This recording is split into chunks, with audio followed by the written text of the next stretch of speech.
This is ABC15 Mornings. Arizona businesses fighting to reopen, and two of them already getting the green light to welcome customers back. So how are they doing it?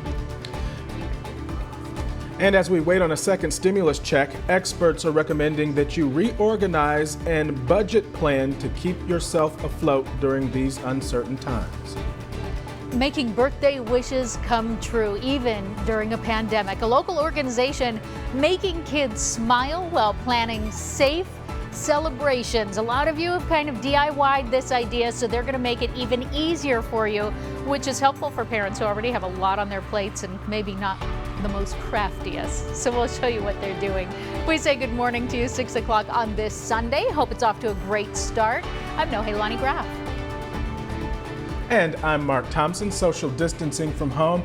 And Nohe, I was just thinking, how are you doing? I haven't seen you in person. It's got to be months. I know. Well, I mean, I've been since here, May? you've been there. Yeah. No, it's been a long time, friend. I know it's been crazy. It sure does feel that way for a lot of folks, doesn't it? So it's still, I'm doing great. It's still nice to at least be able to hear your voice, see your smiling face through the tube in the mornings. And so I think, everybody's kind of in that same boat together, just trying to check on their friends. So thank you for that. That's right. I would be doing better, like a lot of us, if it were a little cooler, and I have dreams of October when it finally cools down. But right now we just got to bear down and get on through this. So our hot summer continues, the hottest on record so far, and the records are falling left and right. Yesterday we added another day that was over 115. That's the 8th time it's happened this year. The old record was 7 days. The most days that we've been at 110 or more is 39. Today we'll probably make it 40. Also in the morning, we've had 21 days where our morning low hasn't dropped below the 90s, and the old record was 15 set back in the early 2000s. So today we're looking to drop more records. 113 is the forecast high. That's the record that was set back in 92, so we could tie it or we could beat it. If you are looking to get outside, maybe you've got an early morning tea time. Let's hope it's early, because we'll stay in the upper 80s and low 90s through about 7 o'clock, and then we work our way into triple digits by 10, and hopefully you can get off the course by then, because then we get scorching hot by 2 o'clock, 110 degrees, and we're still climbing toward that forecast high. Also, the good news is we could get some rain chances, and at the very least we'll get a little cloud cover in the second half of the day. So I'll show you how that times out coming up in that full forecast. All right, Nohe, thank you so much. And developing this morning, we're working to learn more about some sort of incident involving a train. It happened in Surprise. Our photographer on the scene says that it looks like some sort of accident, that train possibly hitting something on the tracks, but so far nothing confirmed from police. But of course, as soon as we get any more details, we will be sure to update you right here on ABC 15. This morning, we've got an important and also unfortunate reminder of just how critical it is to watch your kids around the water. Sadly, crews responding to several drowning calls just yesterday. The first one came in around 7 o'clock last night. This one happening near 48th Street and Ray Road. Officials tell us a 4-year-old boy was found underwater, pulled out. The boy was breathing on his own, though, when crews arrived, but they still took him to the hospital as a precaution. The next call came in about 2 hours later, around 9 o'clock, from a home at 7th Avenue and Encanto Boulevard. Crews tell us it was a 6-year-old in that case who ended up in a pool. That 6-year-old was also breathing when he was pulled from the water, but also taken to the hospital just in case, and so far is reportedly doing well. And this morning, 5 people displaced after a house fire near Central Avenue and Broadway last night. Officials telling us that crews found heavy smoke and flames coming from the roof of that home when they arrived on scene. Firefighters, they were able to get the flames out quickly and under control before it spread, and no one fortunately was injured. For you this morning, crews working late into the night on a mountain rescue on Camelback Mountain. They were called after a woman got lost and she couldn't find her way down from the top. Fire crews were able to fly the woman down to the bottom. She was assessed by paramedics, but she did not need to go to the hospital. And right now, Phoenix police, they're on the hunt for this guy seen in this video. Take a look if you haven't seen it already. He is seen on video dragging a woman from her car. This happened near 59th Avenue in McDowell. Officers say that the 18-year-old left the car running when she attempted to go inside of a store, and that's when the man jumped into the front seat. The woman, she tried to stop him, but she was dragged across the parking lot. We're told that she does have some minor injuries. Her car was actually found abandoned a short time later. Well, now to our other big story this morning. Arizona businesses, they are really trying to reopen, and many of them, we're talking bars and movie theaters and even some gyms. They are sending in their applications to the state, and so far, 2 are already getting the green light to reopen. ABC 15's Adam Waltz takes a look inside those businesses. Oh, it feels amazing, man. It's better than being outside. Sets, reps, and masks. EOS Fitness given the okay by the Arizona Department of Health Services to open back up after Governor Ducey forced gyms and other businesses to close in late June. Training for Warriors Estrella in Goodyear also allowed to resume operations. As of Friday, 95 bars serving food, 89 gyms, and 5 movie theaters have submitted proposals for reopening. As part of the plan, EOS Fitness limiting capacity to 10%, which is about 80 to 120 customers and staff, depending on the square footage of each of its 24 Arizona locations.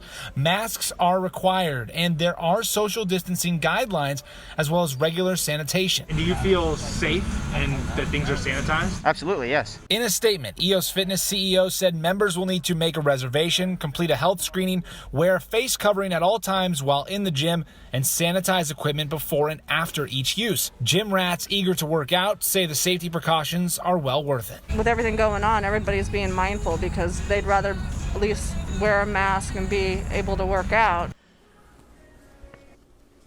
And that was Adam Waltz reporting. And businesses that have had their applications denied, they can request an informal settlement conference, that is, with the Department of Health Services. So that's kind of like an appeals process for those businesses. Let's turn to some national headlines now. A Georgia state trooper has been charged with murder after he shot a 60-year-old black man who allegedly tried to escape from a traffic stop. The trooper, who has been fired, Jacob Thompson, allegedly tried to stop the man for a broken taillight, but the driver led the trooper on a chase. Thompson's report says he hit the car, forcing it into a ditch, and also claims he shot the driver because he thought the man was going to run him over. The attorney for the victim, Julian Lewis's family, says the DOJ approved a request for a civil rights probe now due to other allegations against this former trooper. Not this case. Absolutely. Not this one. It will not be swept under the rug. Not this one. Thompson's attorney says he believes the former trooper will be exonerated. This morning, President Trump is mourning the loss of his younger brother. Robert Trump died at the age of 71. He had been receiving treatment at a New York hospital after becoming seriously ill. House Democrats, they're considering returning to Washington next week to address issues related to the U.S. Postal Service. 4 sources telling CNN about these discussions. Possible legislation could forbid sorting device changes, prevent facility closures, protect overtime pay, and maintain delivery schedules. Even if the House passes such measures, there's likely going to be a stall in the Republican-controlled Senate. Well, extreme heat extending beyond the valley into California. Hot, dry conditions fueling wildfires there. Evacuations remain in place north of Los Angeles as the lake fire continues to rage there. That fire ripping through more than 17,000 acres so far, even destroying several homes. Back here in the valley, we know this heat can be dangerous, and we know it all too well as this excessive heat warning remains in effect everywhere you see in pink. So the majority of the state stretching out to the west, and it remains in effect through Wednesday evening. So our hot conditions continue. A slight dip today as our high is 113, but then we skyrocket back to 115 tomorrow and 114 in the days following that. Now, temperatures will stay in the 90s through about 9 o'clock this morning. Then by 10, those triple digits show up. By 1 o'clock, we're at 108 degrees and reaching that peak heat of the day right around 4 or 5 o'clock. You'll also notice at about that same time, we're moving in some rain chances. Slight chance right now, 20%, but there is a chance nonetheless. So I will walk us through when these storm chances could come from and who is more likely to see isolated thunderstorms. That's coming up in that full forecast. All right, 6:09 now, 6:10 it just turned on your Sunday morning. Coming up, a Valley group is making kids smile on their biggest day of the year. Plus, some help understanding the latest unemployment benefits signed by the president.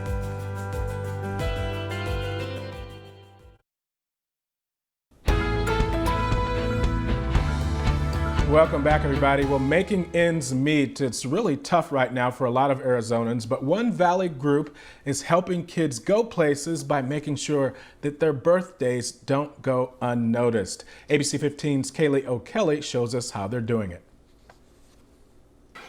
When you're a kid, birthdays are a big deal. A party with presents and cake can make memories for a lifetime. But for too many Arizona children, the idea of a birthday party of any kind is just a wish. Most of the kids are at like their families fall at or below the poverty level. Christy Morgan runs the Arizona chapter of Candle Wishes. They throw birthday parties for kids who might not otherwise have one. It's a support system for families as well, to be able to make sure that their children understand that they are special, their parents are trying really hard, but sometimes it's just not possible for them to have an actual birthday party. This is what's supposed to happen. So we throw the birthday parties as groups. So just depending on the area that we're in, we will have a large group party once, twice, maybe 3 times a year. But this year, the first group party was set for April at an elementary school, just as the pandemic was taking hold. Christy and her volunteers had to think fast to make it work. And they did. We did have it. However, we did it as a drive-through. We were at the school, and so we did a whole lineup of drive-throughs. So the kids drove through, they received their birthday baskets, they received their cake.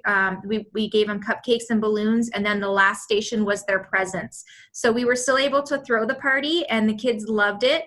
It costs about $120 per child to give them something they've asked for, like a bike, as well as something they need, like clothes or shoes.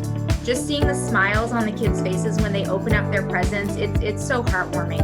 And with dedicated volunteers like this, making birthday dreams come true is a piece of cake. And Candle Wishes is planning its next drive-through birthday party in October, and for their efforts, helping kids go places is getting $500, a gift card from Your Valley Toyota dealers. Great story there. And some great ideas too. I know a lot of people have been doing the drive-through birthdays, but a group one is pretty fun. I have a girlfriend who just had all of her guests make the letters of her son's name. So that was kind of part of the surprise. So it spelled out his name on the lawn by the time everybody was done.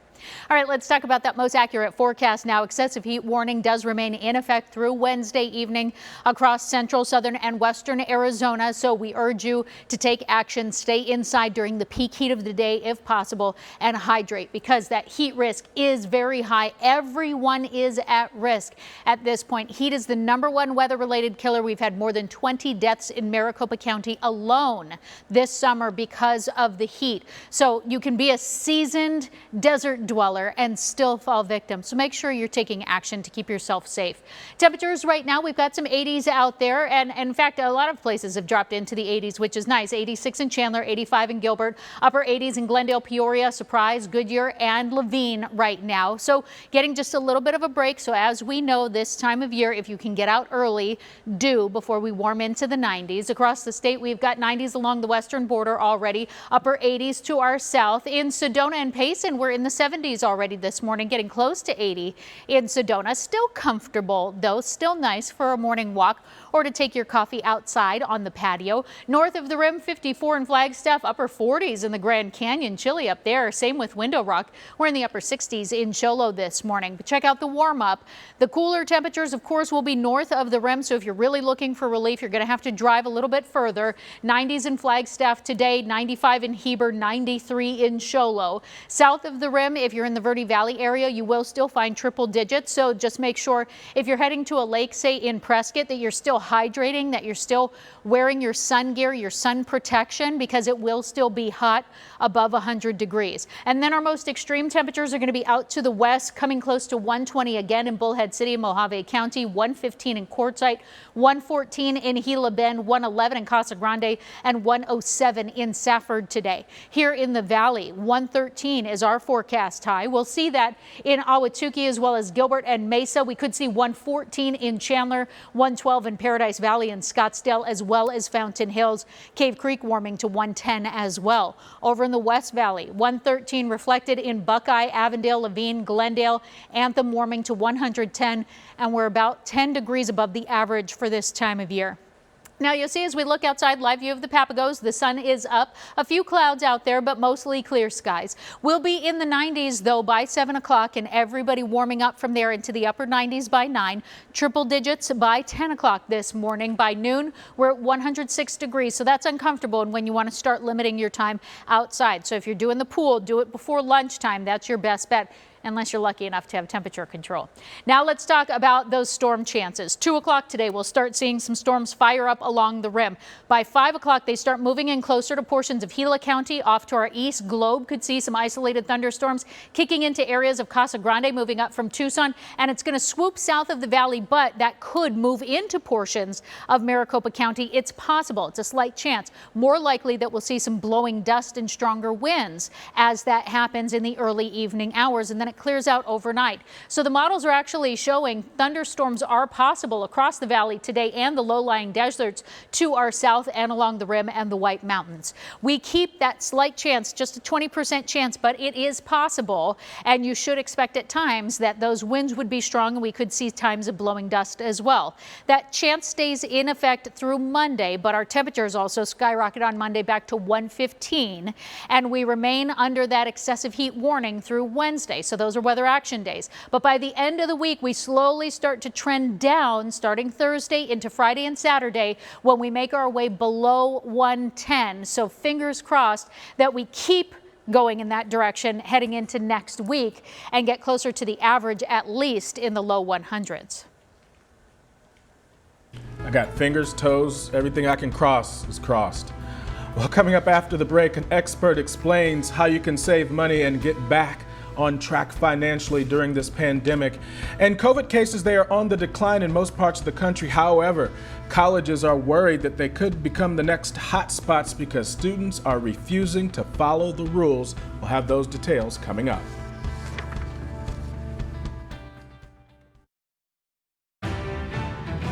With the CARES Act expiring and unemployment benefits going away, last weekend, President Trump signed a handful of executive orders to try and extend some version of unemployment benefits. But the question still remains whether or not they will still take effect while Congress works on its own plan. So here to break down some of it for us and help us navigate these waters, Graham Williams from Optimist Retirement. Thanks for joining us as always, Graham. Good morning, Nohe. So let's talk a little bit first about the executive orders and what they mean. Well, so the president was basically watching the Congress, both the Democrats and the Republicans, haggling over this issue of what to pass. We have two acts. The HEROES Act is the Democratic program, and the HEALS Act is the Republican. They're far apart in terms of what they're going to offer. So the president on Saturday, as you said, signed executive orders which would extend the federal unemployment benefit of it's going to be $400 a week, and some additional help to renters considering evictions and so on. There is an issue, though, about the legality of this. Can the president actually do this through executive orders? So that's being hashed out as we speak. And also, it's important to note that with the assistance for unemployment benefits, it's lower. It was $600. Now it would be $400 with states footing part of that bill. And also the tax relief is not a forgiveness. It's just putting it off again. Right. Payroll taxes could be suspended, but that doesn't mean that you're not going to pay them back in the end. So as we look at the two differences there and we wait to see how this does hash out, people still have to plan. They have to have a couple of contingency plans. One, no money comes in, or one version of these comes in. So what do you do to get yourself through? I have a few things I think people should look at immediately. First of all, I mean, we're all being forced to look at our budgets. So we want to look at our budgets and see if we're running ahead or behind. And if we are running behind, where are we making up the difference and where could we cut some of our expenses? So you want to look at all your fixed expenses. Variable expenses is where you can cut. I think it's really important to look at that in regard to the second item, which is your savings, okay? Because if you're drawing on savings, then a lot of people will be drawing on savings, but also they may be using credit cards and other forms of debt, okay? So this is not a good place to go in terms of building up credit card debt at this time, if you can avoid it. So a couple things you could look at. There is an opportunity this year under the CARES Act to take a distribution from your retirement plan.